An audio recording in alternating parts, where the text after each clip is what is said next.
Hello friends, हमने complex number के बारे में स्टडी किया है कि कॉम्प्लेक्स नंबर होता क्या है और कॉम्प्लेक्स नंबर के सम्स, एडिशन, मल्टीप्लिकेशन, डिवीज़न हम कैसे फाइंड करेंगे और कॉम्प्लेक्स नंबर एडिशन, मल्टीप्लिकेशन की कौन कौन सी प्रॉपर्टीज़ फॉलो करता है, ये भी हमने स्टडी की। आज हम लोग देखते हैं कि कॉम्प्लेक्स नंबर को जियोमेट्रिकली कैसे रिप्रेजेंट कर सकते हैं।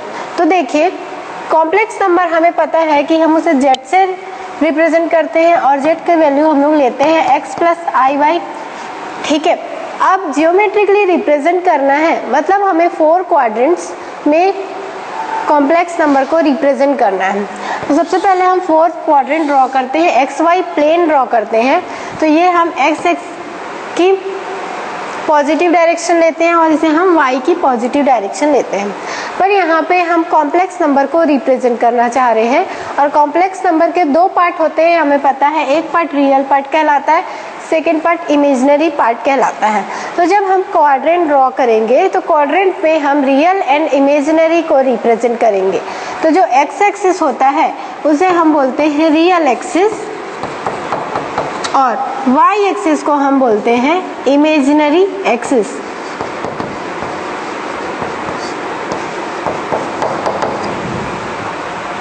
इस साइड को हम रियल एक्सिस के पॉजिटिव साइड लेते हैं और इसे नेगेटिव साइड लेते हैं।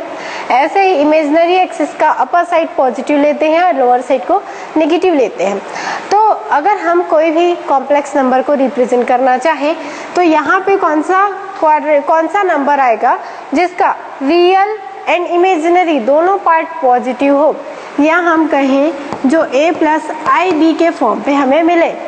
ठीक है, सेकेंड क्वाड्रेंट पे देखिए, इमेजिनरी एक्सिस पॉजिटिव है क्योंकि ये उसका अपर डायरेक्शन है, पर रियल एक्सिस नेगेटिव है। तो यहाँ पे complex number minus A plus i B belong करेगा। रियल टर्म को नेगेटिव लेना है एंड इमेजिनरी टर्म को हमें पॉजिटिव लेना है।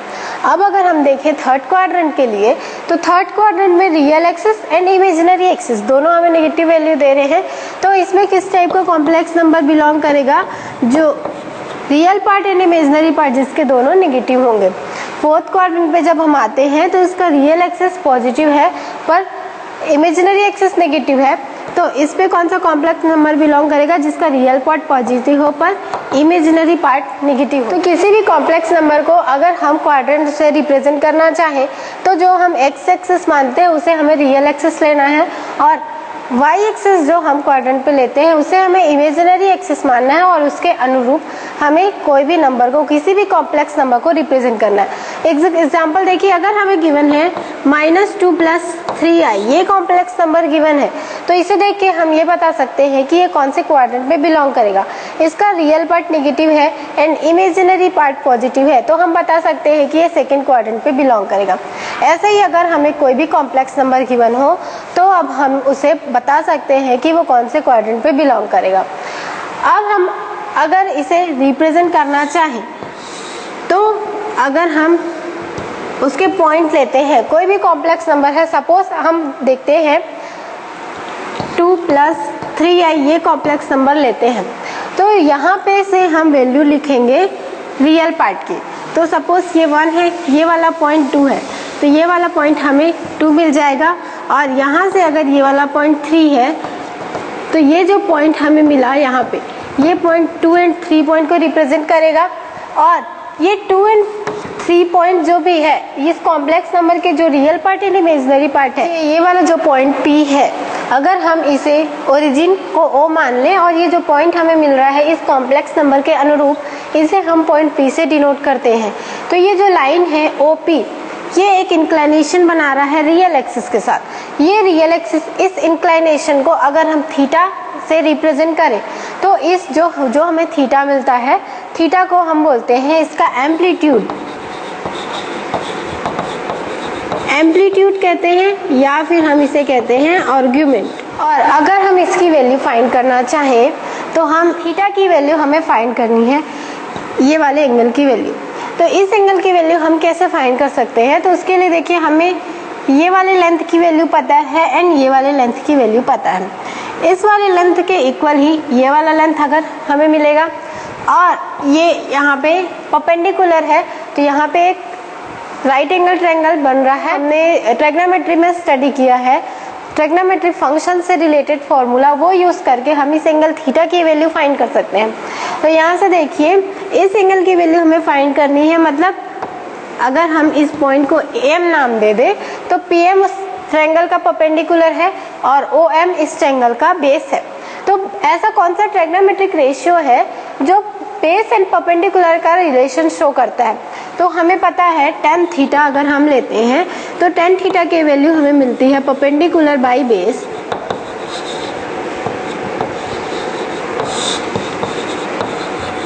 तो अगर हम परपेंडिकुलर और बेस का रेशियो फाइंड कर लें तो हमें एंगल थीटा की वैल्यू मिल जाएगी। तो उस बेसिस पे हम थीटा को डिफाइन कर सकते हैं tan inverse perpendicular by base. और अगर हम परपेंडिकुलर को स्मॉल ए से डिनोट करें और बेस को स्मॉल बी से डिनोट करें तो यहाँ से हमें इसकी वैल्यू मिल जाएगी a बाई बी। ठीक है, ये वाला लेंथ अपॉन ये वाला लेंथ, तो ये कहलाता है इसका एम्पलीट्यूड या हम कहें आर्ग्यूमेंट। हमें क्वेश्चन किस तरीके से दिए होंगे, ऐसा ही हमें कोई एक कॉम्प्लेक्स नंबर देगा और हमें क्वेश्चन में उसका एम्पलीट्यूड या फिर आर्ग्यूमेंट फाइंड करने के लिए कहेगा, तो उसे हम डायरेक्टली फॉर्मूला यूज करके परपेंडिकुलर बाई बेस करके हम फाइंड कर सकते हैं। सेकेंड चीज इसमें होती है ये वाली लेंथ, ओ से पी तक का जो डिस्टेंस मिलता है उसे हम मॉड्यूलस ऑफ कॉम्प्लेक्स नंबर के नाम से जानते हैं। और इसकी वैल्यू अगर हमें फाइंड करनी है तो हम डायरेक्ट पाइथागोरस थ्योरम लगा के ये, क्योंकि इस ट्रायंगल पे ओपी लेंथ है वो हाइपोटेन्यूज को शो कर रहा है, तो हम पाइथागोरस थ्योरम लगा के यहाँ से उसकी वैल्यू फाइंड कर सकते हैं। तो उस बेसिस पे हमें जब ओपी मिलता है तो ओपी की वैल्यू हमें मिलती है root square x square plus y square. अगर इस लेंथ को हम एक्स वाई से रिप्रेजेंट करें, अगर ये लेंथ ए है ये लेंथ बी है तो हमें ये मिल जाएगा OP is equal to a square plus b square, root square a square plus b square. ठीक है, तो ये हो गया मॉड्यूलस एंड एम्पलीट्यूड। अब इसके बेस्ट क्वेश्चंस हमें कैसे देंगे ये देखिए। सपोज हमें ये कॉम्प्लेक्स नंबर गिवन है -2 + 3i और इसका हमें मॉड्यूलस एंड एम्पलीट्यूड फाइंड करना है। तो हम जब मॉड्यूलस फाइंड करेंगे तो मॉड्यूलस की वैल्यू हमें मिलती है root square a square plus b square. यहाँ पे a की वैल्यू है -2 एंड b की वैल्यू है 3, तो यहाँ से ये हमें मिल जाएगा -2 का स्क्वायर प्लस 3 का स्क्वायर, तो ये वैल्यू हमें मिल जाएगा 4 + 9 that is equal to root square 13 और रूट स्क्वायर 13 हमें वैल्यू देगा इसके मॉड्यूलस की।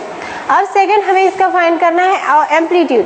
तो जब हमने एम्पलीट्यूड निकाला तो एम्पलीट्यूड पे हमें क्या मिलता है देखिए, अगर कोई भी complex number a plus i b के फॉर्म पे है तो a रियल पार्ट को शो कर रहा है, मतलब 0 से लेके कोई भी पॉइंट जहाँ तक का हमें ये डिस्टेंस दिया होगा वो पॉइंट हमें रियल एक्सिस पे मिलेगा। तो अगर हम इसके लिए डायग्राम ड्रॉ करते हैं तो ये -2 है तो हमें ये इस डायरेक्शन पे मिलेगा। सपोज ये पॉइंट -2 है और यहाँ से इमेजिनरी पार्ट की वैल्यू है 3, तो यहाँ से हम इसे रिप्रेजेंट कर सकते हैं, यहाँ पे हमें 3 वैल्यू मिल जाएगा। अगर हम इन दोनों का इंटरसेक्शन पॉइंट देखते हैं तो हमें ये -2 एंड 3 पॉइंट यहाँ पे मिल जाएगा। तो ओरिजिन से लेके यहाँ तक का जो डिस्टेंस है इसे हम कहेंगे मॉड्यूलस और इसकी वैल्यू ही हमें यहाँ से मिल रही है रूट स्क्वायर 13। अब यहाँ पे जो इंक्लिनेशन हमें मिला है इस इंक्लिनेशन को हम इसका एम्पलीट्यूड कहते हैं और इसकी वैल्यू अगर हमें फाइंड करनी है तो हम 10 के फॉर्म में फाइंड करेंगे और 10 की वैल्यू हमें पता है परपेंडिकुलर अपॉन बेस होता है और परपेंडिकुलर हमें किसकी वैल्यू मिल रही है, यहाँ से देखिए इमेजिनरी पार्ट की वैल्यू एंड बेस हमें मिल रही है रियल पार्ट की वैल्यू। तो अगर हम सिंपल शब्दों में कहें तो हमें अगर जब भी एम्पलीट्यूड फाइंड करना है तो हम tan थीटा के फॉर्म में फाइंड करेंगे। tan थीटा की वैल्यू हमें imaginary part upon real part लेना है हमेशा। तो यहाँ से इमेजिनरी पार्ट की वैल्यू है 3 और रियल पार्ट की वैल्यू है -2, तो यहाँ से थीटा की वैल्यू हमें मिल जाएगी tan इनवर्स -3/2 और tan इनवर्स -3/2 ही इस क्वेश्चन का -2 + 3i का हमें एम्पलीट्यूड मिलेगा। ठीक है, तो सिंपल अगर हमें एम्पलीट्यूड फाइंड करना है तो हमें tan थीटा के फॉर्म पे लेना है और एम्पलीट्यूड की वैल्यू हमें मिल जाएगी theta is equal to tan inverse imaginary part upon real part. और उसका अगर हम मॉड्यूलस फाइंड करें तो मॉड्यूलस की वैल्यू हमें मिल जाएगी रूट स्क्वायर रियल पार्ट का स्क्वायर प्लस इमेजिनरी पार्ट का स्क्वायर। तो ये है total geometrical representation of complex number. Second हम लोग देखते हैं polar form representation of complex number. Polar form किसे कहते हैं? किसी भी कॉम्प्लेक्स नंबर को जब हम जो भी इंक्लिनेशन बनता है रियल एक्सिस के साथ उसके फॉर्म पे रिप्रेजेंट करते हैं, उस फॉर्म को पोलर फॉर्म कहते हैं। पोलर फॉर्म को अगर हम सिंपल देखें तो अगर कोई कॉम्प्लेक्स नंबर है a प्लस आई बी के फॉर्म पे, तो जब हम इसे पोलर फॉर्म में रिप्रेजेंट करेंगे तो हमें ये मिल जाएगा r cos theta plus i sin theta, i r sin theta. यहाँ से हमें रियल पार्ट की वैल्यू मिलती है r cos theta and imaginary part की वैल्यू मिलती है r sin थीटा। यहाँ से हम लिख सकते हैं a की वैल्यू हमें मिल जाएगी r cos theta and b की वैल्यू मिल जाएगी r sin थीटा। अब देखिए मैंने आपको बताया कि कोई भी कॉम्प्लेक्स नंबर को पोलर फॉर्म में रिप्रेजेंट करने के लिए हम r cos theta plus i r sin theta का यूज करेंगे। ये वैल्यू हमें कहाँ से मिलती है ये देखिए, मैंने अभी आपको बताया कि क्वाड्रेंट्स में हम कॉम्प्लेक्स नंबर को कैसे रिप्रेजेंट करेंगे। तो उसके लिए हम क्या करते हैं, डायरेक्टली उस पॉइंट को यहाँ पे रिप्रेजेंट करते हैं। अगर ये a प्लस आई बी का फॉर्म है तो यहाँ पे हमें a एंड b का फॉर्म मिल जाएगा, जहाँ पे ये जो फर्स्ट पार्ट है वो रियल एक्सिस को शो करता है और यहाँ पे जो सेकंड पार्ट है वो इमेजिनरी एक्सिस की वैल्यू को शो करता है। तो ये वाला जो वैल्यू है वो हमें यहाँ से मिल जाएगी एंड b की वैल्यू यहाँ से मिल जाएगी। इसका जो इंक्लिनेशन होता है रियल एक्सिस के साथ, इसे हम एंगल थीटा से रिप्रेजेंट करते हैं।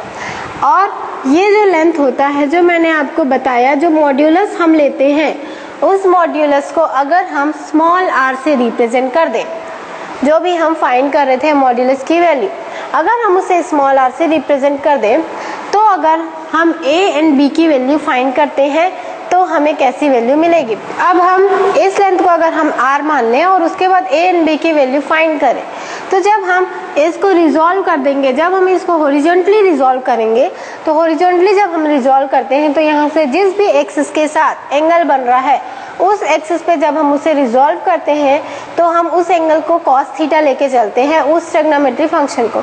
और जब उससे अपोजिट वाले एक्सिस पे हम उसे रिजॉल्व करते हैं तो हम उसे sin थीटा कंसीडर करते हैं। यहाँ से देखिए एंगल बन रहा है हॉरिजॉन्टल एक्सिस के साथ, तो जब हम इसको हॉरिजॉन्टली रिजॉल्व करेंगे तो हम इसे लेंगे r cos थीटा, और जब हम इसे वर्टिकली रिजॉल्व करेंगे और b की वैल्यू फाइंड करेंगे तो b की वैल्यू हमें मिल जाएगी r sin थीटा। हमेशा a की वैल्यू ऐसा मिले, b की वैल्यू ऐसा मिले जरूरी नहीं है। अगर कोई भी चीज़ यहाँ से स्टार्ट होता है और एंगल यहाँ पे बन रहा है, यहाँ पे हमें एंगल थीटा मिल रहा है, तो जब हम इसे यहाँ पे रिजॉल्व करेंगे हॉरिजॉन्टली तब हमें उसके साथ साइन थीटा का एंगल मिलेगा, और जब वर्टिकली रिजॉल्व करेंगे तो हमें कॉस थीटा का एंगल मिलेगा।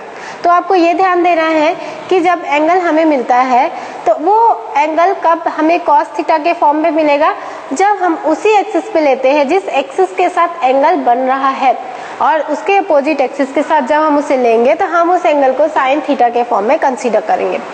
ठीक है, तो ये हमें दोनों की वैल्यू मिल गई रिजोल्यूशन से।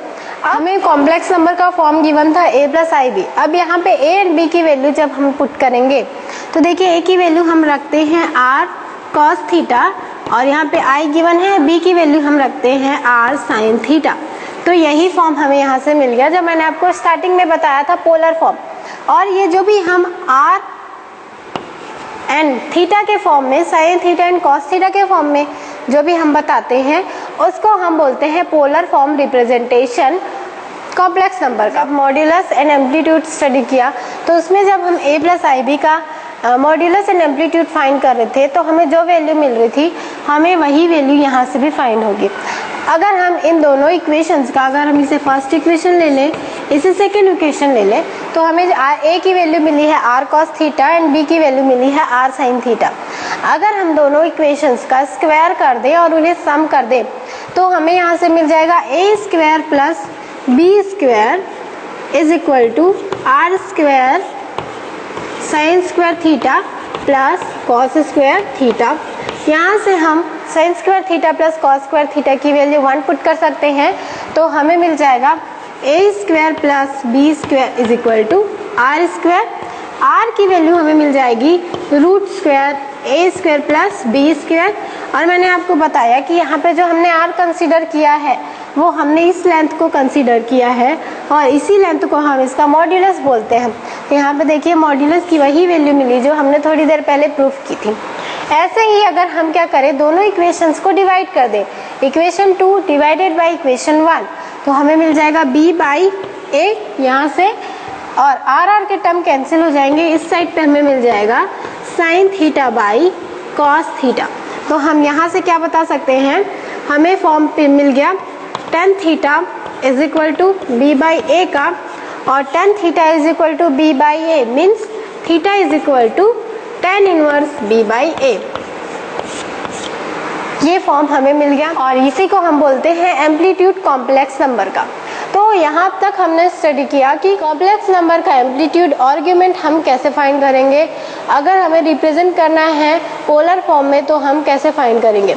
हमें सिंपल कोई भी क्वेश्चन देके उसका पोलर फॉर्म फाइंड करने के लिए बोल सकता है।